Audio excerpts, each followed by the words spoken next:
খালি একটা জবর আর পেশে আকাশ পাতাল আর এখানের শব্দগুলো আগে একটু ভাঙার চেষ্টা করবেন আপনারা। আলেম মানুষ মিজান বংশের তো অন্তত মাদ্রাসায় পড়ান আর এমনিতেই জেনারেল ভাবে থাকে যে এই আলিমাটা হেদায়েতের না এইগুলো তো একটা আয়ত্তে থাকা লাগবে, নয়তো তো আপনি এই সামনের যে অবস্থা আসছে বিভিন্ন দিকে থাকতে পারবেন না। পড়াচ্ছেন তারা অনেক আয়ত্ত আছে, তারা পড়ায় না, মাঝে মাঝে এগুলো রিভাইজ দেবেন, জানাই করবেন। 3 বছর জেলখানায় আমি মাওলানা মামুনুল হক আর ওই যে শাকাওয়াত হোসেন রাজি আমির সাহেবের জামাত, ওনারা আমার ঘরে সারাদিন তার কাজ কাম নেই, সারা রাত সারাদিন এক জায়গায় কিরকম একটা আমি ঝালাই করেছিলাম, যদিও আমার ছিল। তারপরও একেবারে সেই মিজান মন সাহেব থেকে শুরু করে কাফিয়া পর্যন্ত কারারক্ষীদেরকে দিয়ে কিতাব ঢুকে 3 বছরে এগুলো দেখলাম যে বের হওয়ার সম্ভাবনা নেই, পড়ায় সময় করি ঢালাই করে করে অনেকগুলো হল হয়েছে, সহজ হয়েছে। আপনাদেরকে আহ্বান জানাই আপনারা এই 2টা অন্তত কাফিয়া পর্যন্ত না পারলেও মিজান মন সাহেব আর ওদিকে হেদায়েতের না ভালো করে আয়ত্ত করে রাখবেন, নাকি অন্তত কেউ প্রশ্ন করে থামাতে পারবে না। কোন শব্দ উচ্চারণ করলে অবশ্যই অবশ্যই খেয়াল করে দেখবেন শব্দটা কোন বাপ থেকে এসেছে। আগামীকাল মনে হয় আমাদের জেলা ইউনিটের বৈঠক, আমাদের যে আয়াত দিয়েছে আজকে বললাম যেটা আয়না ইয়াশরাবু বিহা ইবাদুল্লাহি ইউসাব্বিহুনাহা তাসবিহা, এই আয়াত আছে। আয়াতের ব্যাখ্যা করতে গিয়ে একটা আয়াত সূরা মুমিন কাফের বলা হয় যে সূরাকে 71-72 নম্বর আয়াত আপনাদের বলছি, বাড়িতে মিলাবেন। এখানে ইসহাবুন আছে, আপনি সিজারুন আছে। আমি কয়েকজনকে জিজ্ঞাসা করলাম যে ইসজারুন ইসহাবুন এই শব্দের মাত্রা বলেন তো।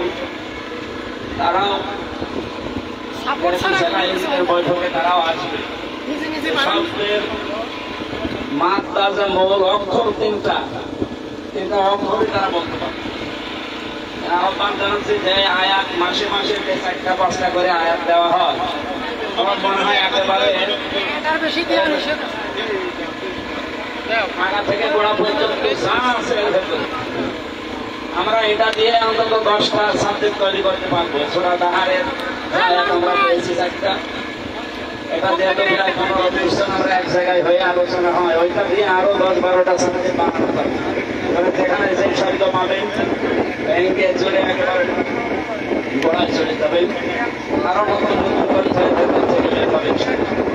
খালি ইসজারুন আর ইসহাবুন নিয়ে আমি আজকে সারাদিনের ভেতরে 70টার উপরে শব্দ আবার নতুন করে শিখেছি। এবার সেখানে আগ্রহ তৈরি করেন, ভালো হবে ইনশাআল্লাহ। আমরা সবাই চেষ্টা চালাবো নতুন নতুন তথ্য জাতিকে উপহার দেওয়ার। আল্লাহ আমাদেরকে তৌফিক দেন, আমাদের সমাজ। এখন যারা আছে যারা কথা বলবেন সেটা আমাদের সমাজের সভাপতি ভয় করে আমি আল্লাহকে আলেমরা। যদি আপনি হাতে মফল বানানো লাগবে, যদি ফাইল বানিয়ে ফেলেন, অবশ্যই আল্লাহ এই পৃথিবীতে ভয় করে আলেমদেরকে। মানে একমাত্র আল্লাহ ভয় করে কাদেরকে? আলেমদেরকে। এজন্য তেলাওয়াতকৃত আয়াত এবং আয়াতের যে সরল অর্থ, যদিও বাংলায় সঠিকভাবে অর্থ তুলে আনা সম্ভব না, আমি যতটুকু দেখেছি। আজকে যিনি তেলাওয়াত করলেন এবং যে বাংলা অনুবাদ আমরা শুনলাম, অনেকগুলো আরবির শাব্দিক অর্থ উঠে আসে নাই। কথা বলতেছেন আমার? যারা দিয়ে শুরু করেছিলেন উনি, ওখানে ইন্না যেহেতু আছে, অবশ্যই আপনাকে এরকম একটা গ্যারান্টি যুক্ত শব্দ বাংলায় যোগ করা লাগবে। নিশ্চয় দেন, অবশ্যই দেন, এরকম কিছু দেওয়া লাগবে। এরপরে জান্নাতের এই যে সুসংবাদ নিয়ে আনন্দ করো, এখানে আনন্দের বিষয়টাও আমরা আরবিতে বাংলায় তুলে আনতে পারি না। এখানে আবশিরু শব্দের অর্থ হচ্ছে সুসংবাদ দেওয়া। সুতরাং আপনি আনন্দিত হবেন সুসংবাদ শুনে, ওই জান্নাতের যার ওয়াদা আল্লাহ আপনাদের সাথে আমাদের সাথে করেছে। সম্মানিত ভাইরা, আলেমরা যেহেতু এখানে আছেন, ওইভাবে কথা বলা অন্তত সময়ের ব্যাপার। আপনাদের সামনে তো আর এই 1-2 মিনিটে কথা বলে শেষ করা যাবে না, বহু কথা বলা লাগবে। তো এখানে যে ঝর্ণা আছে আপনারা দেখতে পাচ্ছেন, একটা নদী। আল্লাহ তাআলা বলেন আইনা ইয়াশরাবু বিহাল মুকাররাবুন, অথবা আইনা ইয়াশরাবু বিহা ইবাদুল্লাহি ইউফাজ্জিরুনাহা তাফজীরা। এই মাসে আমাদের জেলা ইউনিটে এই আয়াতটা মনে হয় তাফসিরে আছে। আমরা চেষ্টা করছি এর উপরে পড়াশোনা করার। আল্লাহ পাক এমন একটা নদী থেকে তার বান্দাদেরকে পানি পান করাবেন, ঝর্ণা থেকে, যেটা আপনি ইচ্ছা মতো আপনার সাথে করে নিয়ে যেতে পারবেন। ইউফাজ্জিরুনাহা, তাকে আপনি প্রবাহিত করতে পারবেন, তাফজীরা, যেখানে ইচ্ছা। এই নদী আপনি এখন যদি বলেন হালসায় চলেন, যাবে? বলেন বলেন, যাবে? যাবে না। জান্নাতে আল্লাহ যে নহরটা, যে নদীটা আমাদেরকে দেবেন, ওটা আমার মন মতো আমি চালিয়ে এখান থেকে যেখানে ইচ্ছা নিয়ে যেতে পারবো। আল্লাহ আমাদেরকে ওই জায়গায় যাওয়ার জন্য যেটা দরকার ওই অনুযায়ী কাজ করার তৌফিক দিন। ওনার যেহেতু ব্যস্ততা বেশি আমাদের জেলা আমিরের, এখন আর একটা অনুষ্ঠানে যাবে, এই জন্য আমরা এখন শেষ করছি। আগামীতে আবার কথা বলবো ইনশাআল্লাহ। আসসালামু আলাইকুম ওয়া রাহমাতুল্লাহি ওয়া বারাকাতুহু। আসলে এটা একটি আনন্দ ভ্রমণ। আমরা কিছুটা আনন্দ পেয়েছি এবং আরো কিছুটা পাবো ইনশাআল্লাহ। মাঝখানে কিছুটা কথাবার্তার সুযোগ, কথা বলার কিছুই খুঁজে পাচ্ছিলাম না। তো অনুষ্ঠান শুরু করা হয়েছে যে আয়াতটি দিয়ে, সেই সূত্র ধরে একটি কথা। এই আয়াতে বলা হয়েছে যারা আল্লাহর উপরে ঈমান এনে তার উপরে অবিচল থাকে, তাদের জন্য আল্লাহ তাআলা ফেরেশতা পাঠাতেই থাকবেন। পৃথিবীতে ফেরেশতা একবার আসবে, তাদের সাহায্যে কথা বলা হয়নি। অনাদি ভবিষ্যতের জন্য কিয়ামত পর্যন্ত এই পথের উপরে এই শর্ত যারা পূরণ করবে, তাদের সাহায্যের জন্য আল্লাহ তাআলা ফেরেশতা পাঠাতেই থাকবে।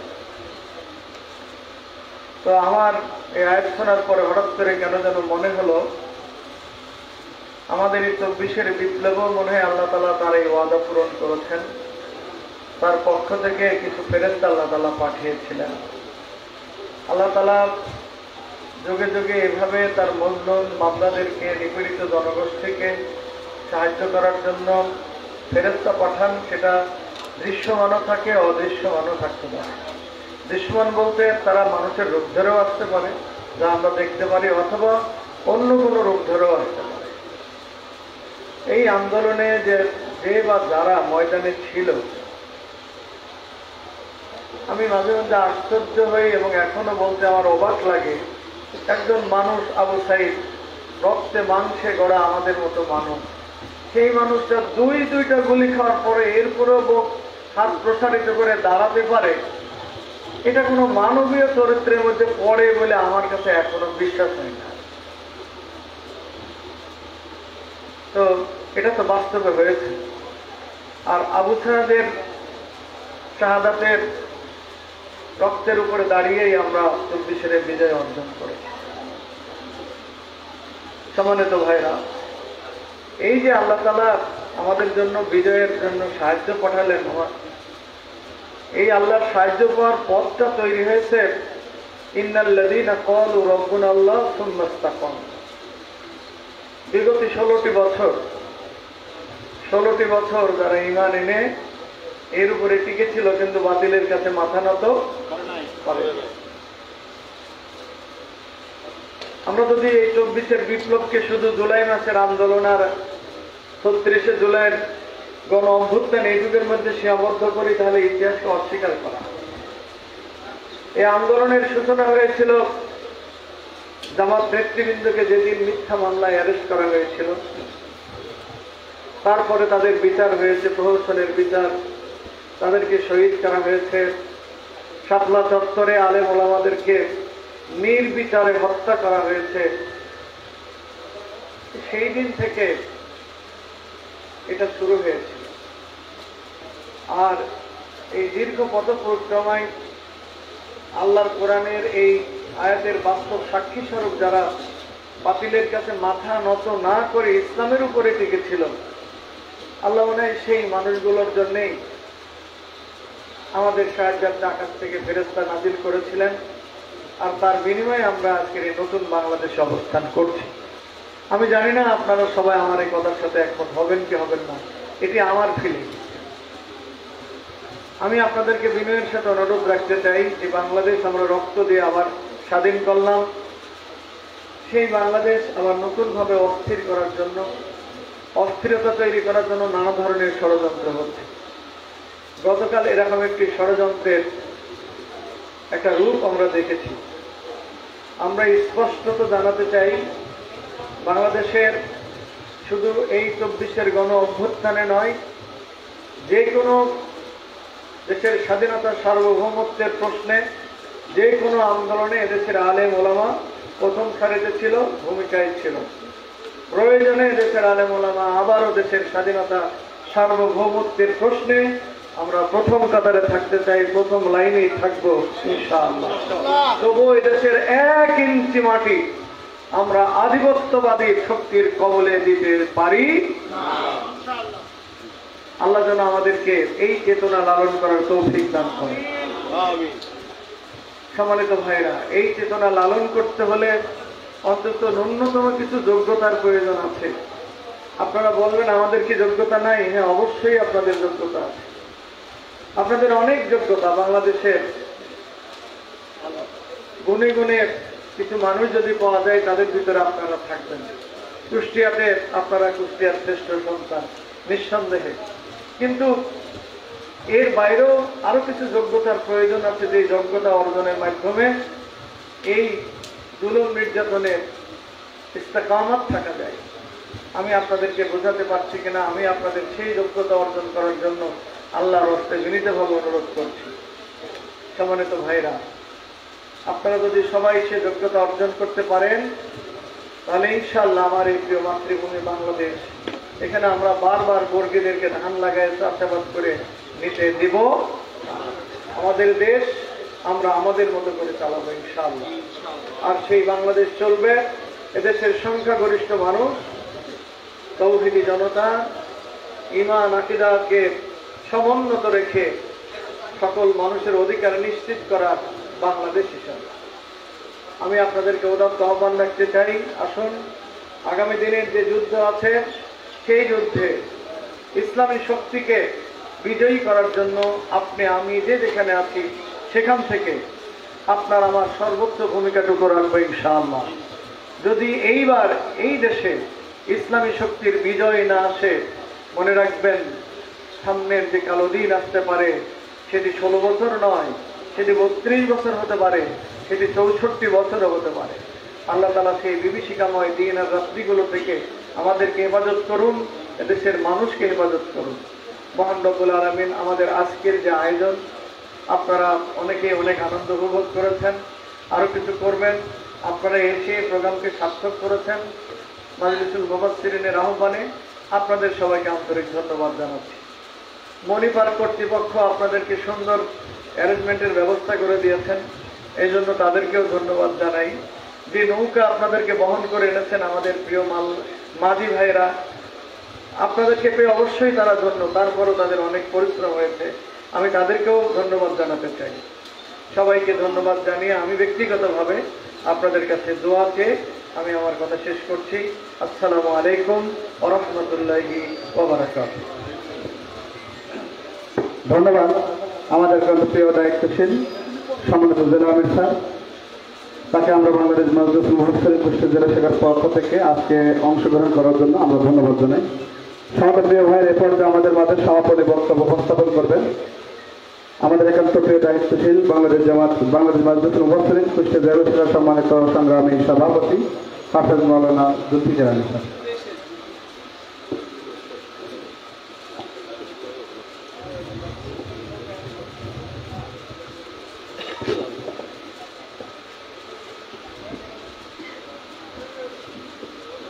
আসসালামু আলাইকুম ওয়া রাহমাতুল্লাহ।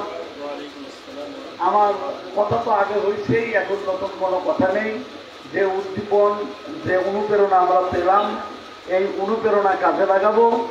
আর আপনাদের নিয়ে আমি একটা কথা বলতে চাচ্ছি, যে আমরা আসার সময় না পেলেও আমরা মাজলিসুল মুফাসসিরিনের পক্ষ থেকে স্যারের প্রোগ্রাম থাকার কারণে স্যারকে ছেড়ে দেব।